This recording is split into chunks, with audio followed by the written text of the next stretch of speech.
has got to contend with now. It happened at Millwall back in '78, it happened at other places too, and before that. And nobody seems to be able to control it. Absolutely disgraceful. Sentences which fail to reflect society's abhorrence of serious crime can undermine public confidence in the criminal justice system. If the Right Honourable Lady is prepared to take action to get at the causes, can I assure her she'll have the full cooperation of the opposition in taking activities to provide the cures.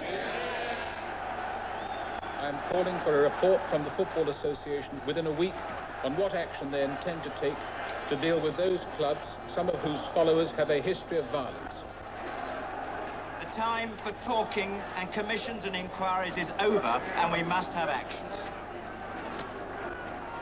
Good afternoon. Since football once again became the vehicle for violence this week, it's been the subject of endless debate to the very highest level. Now, the behaviour of the mindless has resulted in the police demanding that a match is cancelled. Millwall's game at Brentford will not take place today. But what are the answers? How can football protect itself from the mob?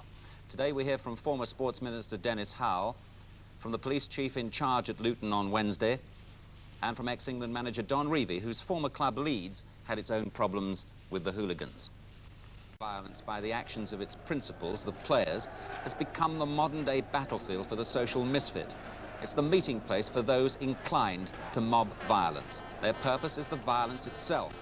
The football, almost an irrelevance, but which creates a handy excuse for taking sides, finding a common enemy. The social implications of the problem are vast, but our concern on this programme is the damage that is being done to the game. This is what the people of Luton, the players and the police were exposed to, all because a football match was taking place in their town on Wednesday night. Tell us about the items on the desk, Bill. They are just one or two examples of some of the things which were found at Luton football ground after the match. This, for example, is the knife which was thrown at the goalkeeper. Fortunately, it didn't strike him, but it was picked up afterwards. We haven't yet traced the owner.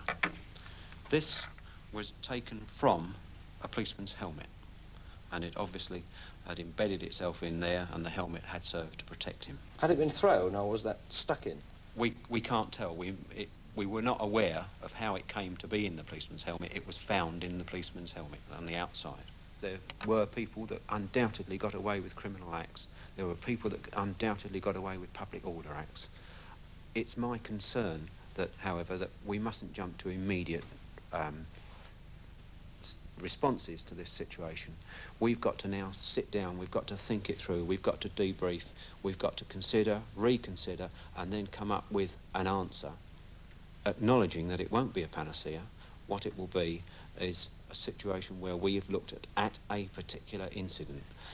When crime, public order and football come into close proximity, we are in the situation that there isn't a panacea, in my view. There are merely improvements at the periphery, and that's what we're going to try and achieve. Dennis Howell, we know there are no easy answers, no panacea, as the police chief put it, but what are the answers? We've got to find some answers to protect our national game from these incidents and these people. Yes, there are two problems. The result a draw, Rotherham 0, Millwall 0. Millwall fans will have to pay £7.50 to watch their team at Bournemouth.